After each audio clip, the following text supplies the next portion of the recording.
Hello, my name is Jennies M. Edwards, author of To MILELE.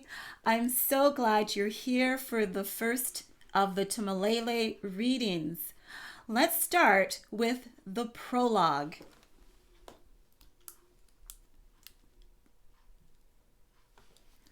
No one had anticipated it. The sudden jarring of the airplane, nor the alarming stillness just before its gut-wrenching descent. When the plane stabilized, there was another stillness. Then an indescribable whoosh broke the stillness, and the descent continued, accompanied by the pilot's frantic commands for passengers and flight attendants to be belted in their seats. A monstrous object that had been considerably reduced in size by Earth's atmosphere hurtled at an amazing speed through the consequentially heated air. The airplane spun uncontrollably when the two nearly collided in the air, before the object plunged into the depths of the ocean. Seconds later, the airplane followed, its impact swallowed up in the seismic rise of water created by the object.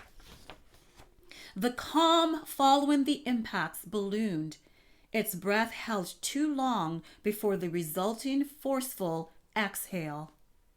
Poisonous gases settled into the atmosphere, and the inevitable resulting tsunami took the world by storm. No one saw what happened next. No one witnessed the phenomenal emergence of an enormous mass of land from the depths of the tumultuous ocean. No one would have been able to explain it, nor the rising mist that steadily, seemingly, intentionally enveloped the world.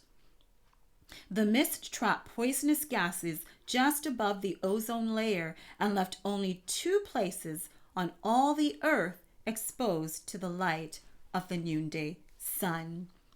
I'll pause just a bit before going on to chapter 1. I just wanted to say a little bit about myself. I'm so glad you're here, and you're probably thinking, who is this person who wants to read her novel online? Well, I do consider it, as said in the description, a book for the world, and it is my joy to read this online. I'm originally from a family with 7 siblings, and I used to tell them stories. Of course, I never thought I would be doing that to a wider audience, but I thought, well, YouTube, why not? I am a wife, a mom of 4 young women and a young man. I have a daughter-in-law and 2.5 grandchildren. Former nurse, former homeschooling mom, and became an author during my homeschooling years. And it's a pleasure to be here to read. It will bring me joy, I'm sure, because I love to read to others and tell stories to others. And I hope it brings you joy too. So let's continue with chapter 1, and I hope you stay with me and come back for more readings. 5 years later. The watcher saw the woman and her companion driving away from the compound. He knew his time on the island was limited, and his job was not to interfere, but to watch and report. He was hindered from any other purpose. The island, the very place, filled him with dread. Too much light, too many bright ones. But his role as watcher was extremely important. His master demanded, no, needed his insight. His place on the island had become possible only because permission had been granted by one much more powerful than his master. This made him nervous. It was a well-known fact that the sovereigns only allowed things that would, in the end, accomplish their own plans. His primary focus was the woman, the island princess. If only he had power to destroy her now. There would come a day, he was sure of it, for now he must use the time allowed for the glory of his true master.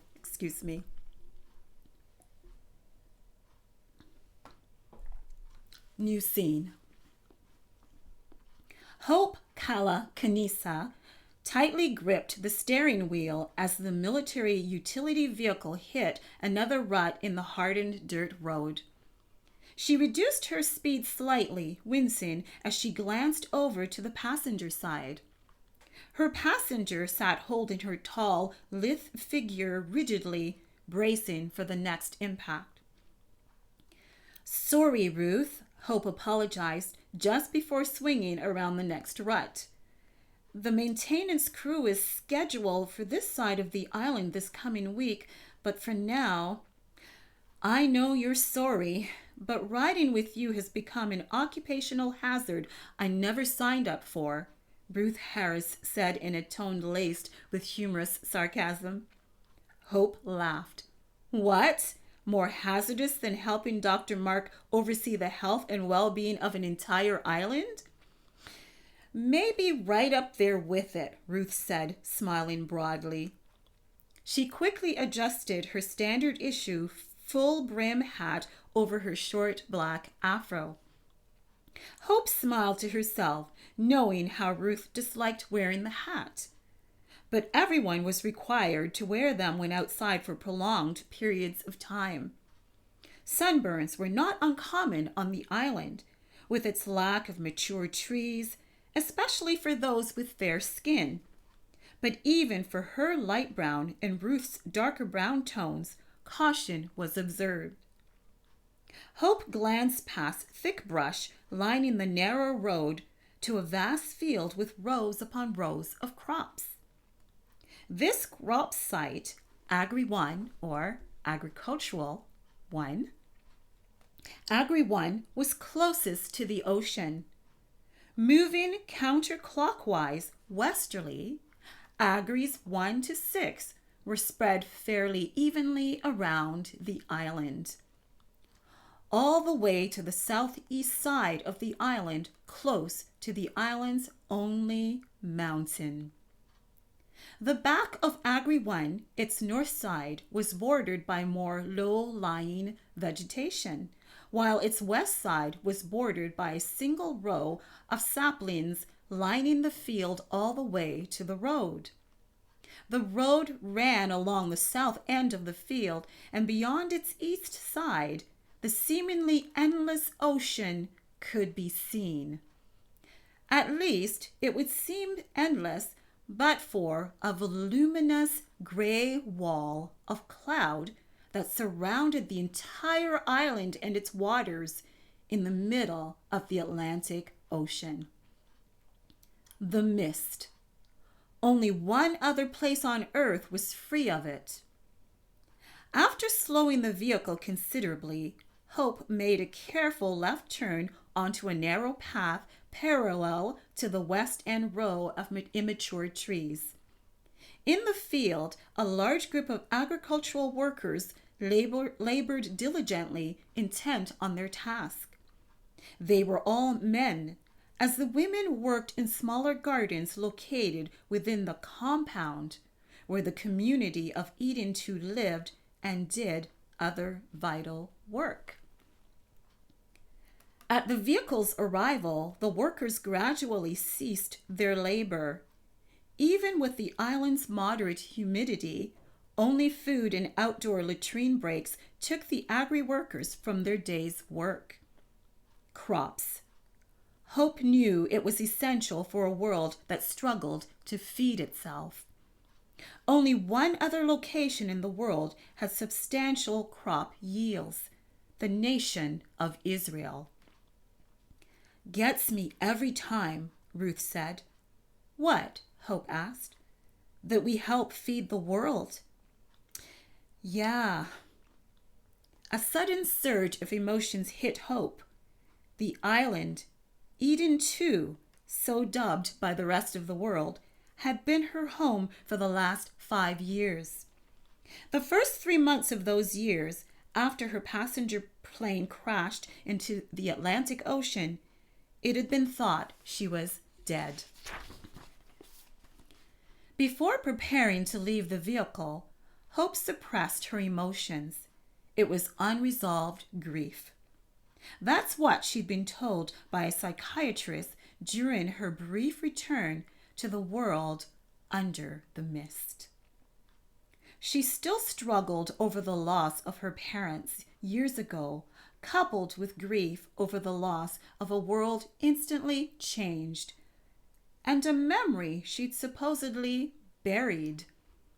Only Agios's counsel had sufficiently assuaged the pain. "Are you okay?" Hope glanced across at Ruth, noticing genuine concern in her dark brown eyes. To Hope, Ruth was more than Eden 2's nursing director. In an ever-shifting existence, she was a steady friend. Though only a few years older, Ruth's no-nonsense, common-sense approach to life helped keep Hope focused. "Of course," Hope responded with confidence she didn't feel. She thought, maybe I need some real in-depth one-on-one with Agios. The workers were patiently waiting, smiles and grins lighting up their sweat-stained faces. Their numbers had increased considerably in the last 6 months, as more people with what was now called Eden 2 DNA were being discovered.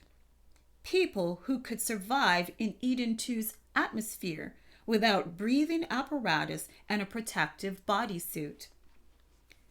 "It's about time," Boa Micah Sadiq called good-naturedly. He was the agri-team director, overseer of all the agricultural work on the island. As he approached the vehicle, he wiped perspiration from his forehead with one hand. The big-boned man was 2 inches taller than Hope's 5'8" frame. He also had a good 10 years on her 30. Hope laughed. "We kind of got stuck at Agri 2, then sobering said, an injured worker. And we wouldn't have gotten here as quickly without our nutrition expert's precarious driving," Ruth added with a mischievous glint in her eyes. "Wasn't sure if my monthly visit on site would be my last." Boa laughed. "Was the injury serious?" He removed his broad-brimmed hat and ran his fingers through raven hair, then along his jawline over tan skin shadowed by a day's growth. "Not the way wounds heal quickly in this magical atmosphere," Ruth replied. "Or is it the healing touch of our gifted nurse?" Boa asked, grinning. He and Ruth exchanged a private look.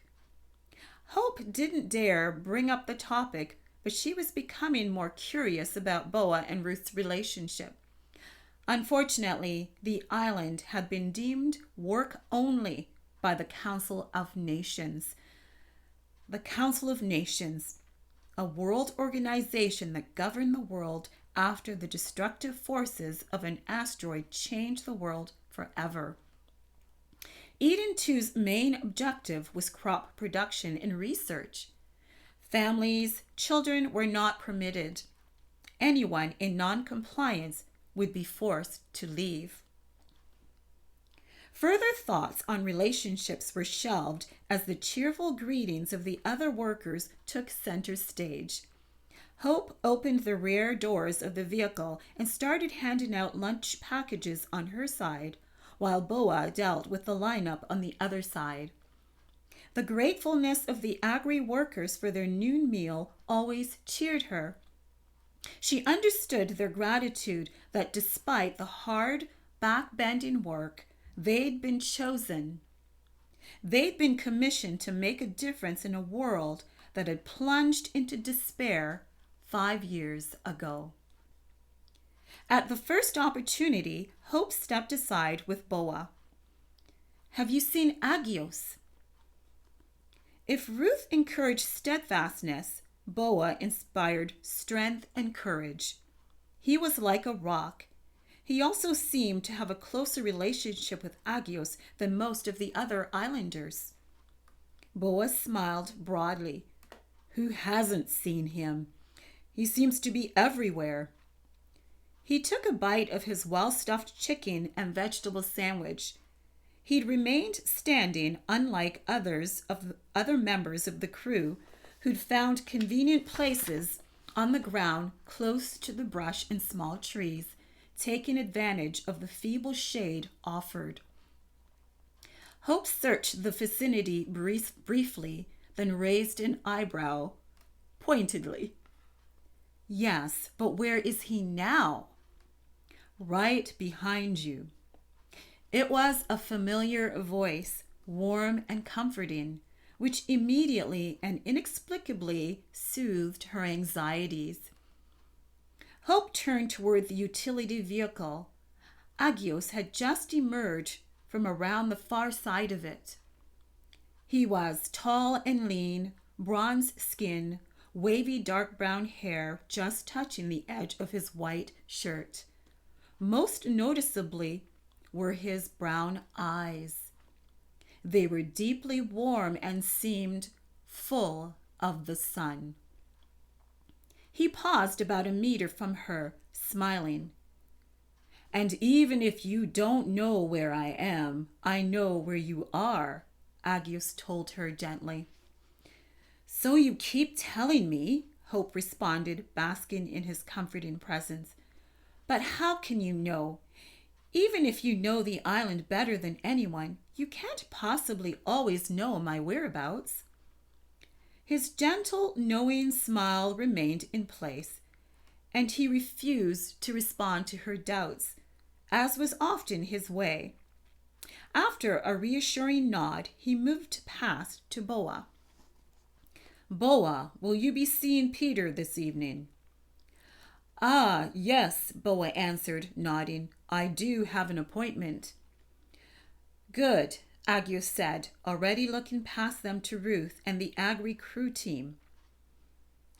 Who'd all become increasingly quiet at Agios' sudden appearance.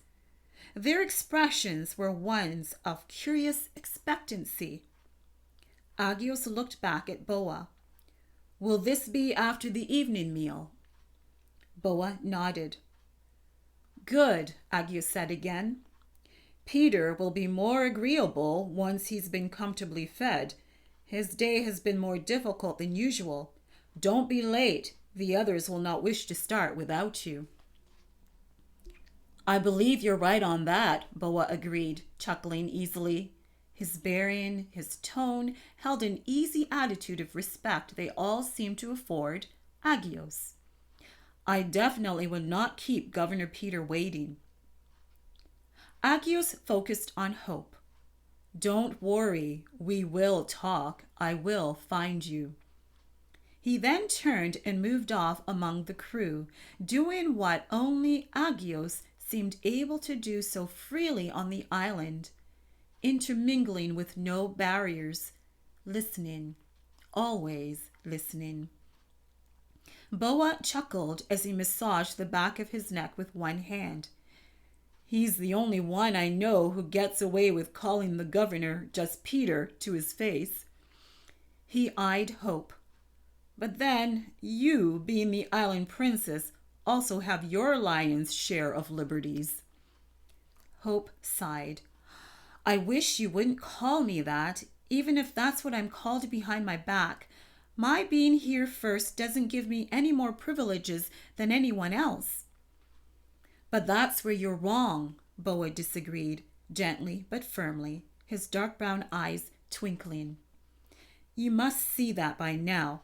Not to mention, so far, you're the only person who can survive in the mist patch without the suit. He turned away to deposit his empty lunch container through the rear vehicle doorway. As for being the first one here, I think Agios has dibs on that. Hope felt slightly irritated, not knowing if it was because of Boa's words or because just now she felt a little overlooked by Agios. She admitted It had been a trying journey getting used to sharing him with everyone. Yet she couldn't really find fault. He was always available when she or any of the others needed him. Agios doesn't count, she responded more sharply than was warranted. He just seems to have always been here, pretty much the only native of Eden too. Pretty much, Boa agreed, with a smile of silent peace offering. He rotated his shoulders, looking prepared to go back to work. But why did he appear on an island that just pushed its way up out of the sea 5 years ago? Agios only tells us what he wants, Hope said. It's maddening, yet you can't be mad at him. Right, she agreed, shaking her head. He's like a father, a brother, a confidant, all rolled into one. She thought for a moment. He's Prince Adani's ambassador. All of us here are loyal to Prince Adani, so maybe it fits his purpose. Well, then, you should leave it at that, Boa said. He reached out to gently tweak her nose with his thumb and forefinger. Stop trying to figure everything out. You have a big enough job tending to this island's nutritional needs. Stay healthy so you can keep us healthy so we can continue feeding the world. You do more than your share, Boa. Dusting his hat against his leg, Boa prepared to return to work. Just remember that when the going gets tough and I refuse to let you have a pity party. Hope laughed. I'll do my best. As he turned away, she called out, Please tell Ruth I'm ready to go when she's done. Boa lifted his hat in acknowledgement before jamming it on his head. As he walked away, the rest of the crew immediately began rousing themselves, heading Hope's way with empty lunch containers to exchange for reusable bottles of water. Again, their grateful thanks never ceased to warm her. With the crew heading back to work, Hope focused on organizing the empty lunch containers in the back of the vehicle. She knew Ruth would be a few minutes yet, finishing her assessment of the crew for any complaints, any new issues. The island held many secrets, but the improvement on people's health was one of the noticeable benefits. Even those who'd had minor health issues before recruitment to the island found them resolved after inhabiting Eden 2 for only 7 days. Hope sighed, remembering how, when they first inhabited the island, a strange flu-like illness and unexplained allergies had kept everyone on their toes. Even though Agios had taught her the solutions, it hadn't been that easy to convince the powers of Eden 2. So she had assisted with their careful research over many months to determine that a combination of balanced nutrition, work, exercise, rest, sunshine, and fresh air kept everyone healthy. Still, Eden 2 dwellers didn't always follow the directives. The one factor that had taken the longest to ascertain was a day of rest. An actual day off from the rigors of regular life. Many had not believed it at first until those who ignored its directive kept falling ill with flu-like symptoms. It debilitated its host with uncontrollable chills, fevers, and unexplained lethargy.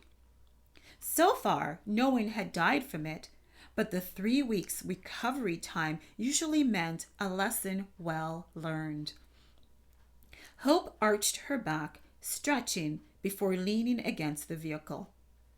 The sky was a beautiful blue with few clouds, as always.